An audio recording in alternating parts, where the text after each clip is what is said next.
18 po ang anak ni Mang Dolphy at lahat sila puring-puri ang pagmamahal at pagkalinga na ibinigay sa kanila ng Comedy King. Ikwinento pa nga ni Dolphy Jr. kung paano siya pinatawad at minahal ng kanyang ama kahit pa nasangkot siya sa ilang kaso at nakulong noon. May report si Chino Gaston. Hanggang sa kahuli-hulihang sandali ng kanyang buhay, pilit daw nilabanan ng Comedy King ang kanyang sakit. Kwento ng kanyang mga anak, 3 beses daw binigyan ng 24 oras na taning si Dolphy pero nalalampasan niya ito at muling lumalakas. Tila ito raw ang naging paraan ng kanilang ama para bigyan sila ng sapat na panahon para makapaghanda. 3 beses nangyari na umiiyak kami, kala namin yun na. Parang talagang sabi ko, pinaghanda lang talaga tayo ng daddy para hindi tayo grabing masaktan sa paglisan niya. Nagkaroon din daw ng pagkakataon ng lahat ng anak ni Dolphy na makapagpaalam sa kanilang ama. Kami lahat magkakapatid, bago siya nawala, isa-isa kami lumapit sa kanya, binulungan namin yung tenga, kung sinabi namin yung mga gusto sabihin, umalik kami sa kanya sa pisngis, So, para kumpleto rin na nakausap namin siya. At sa kanilang pag-uusap, may huling habilin daw ang Comedy King. Sabi niya, mga kapatid mo, dahil nga yan, medyo marami-rami kami, palagi niyang sinasabi sa akin na pag wala ako, ikaw ang tatay nila. Sabi ko, Dad, pakakuhin sa'yo.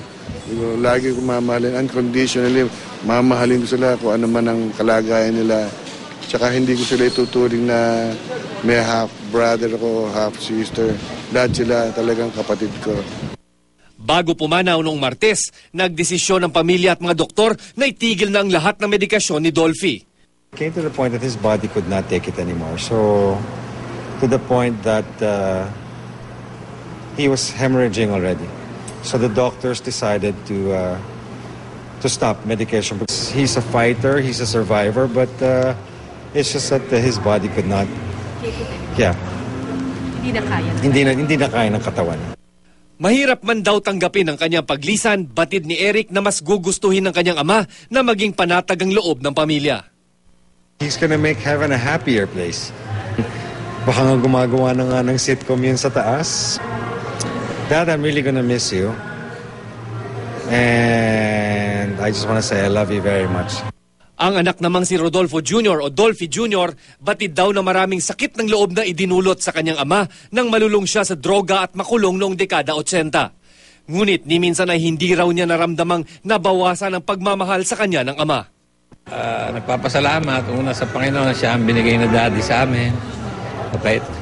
Mabait talaga. Mabait. Sa kanya lahat, mapagmahal. Masikaso. Tsaka maganda sa kanya yung iba-iba man ang mother namin.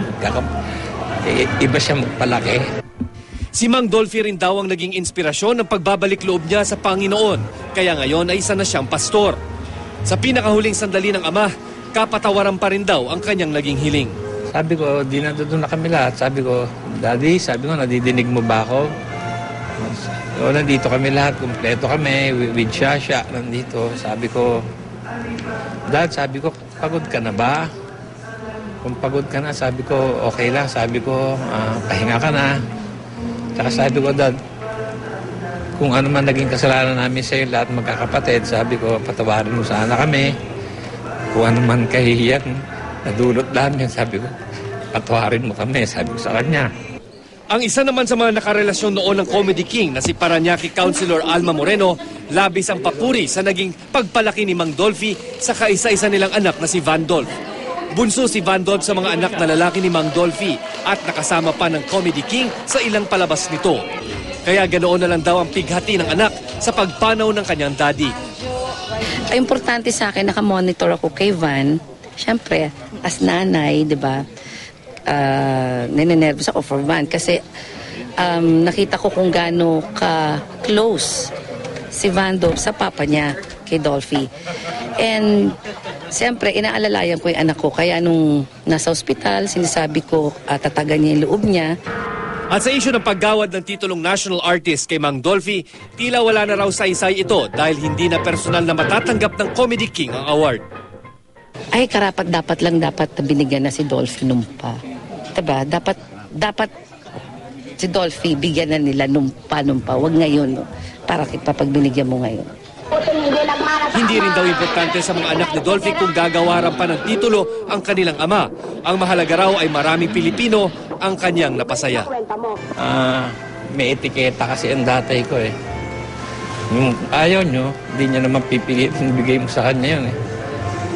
Pero alam ko, sa puso ng mga tao, siya national artist. Chino Gaston, GMA News.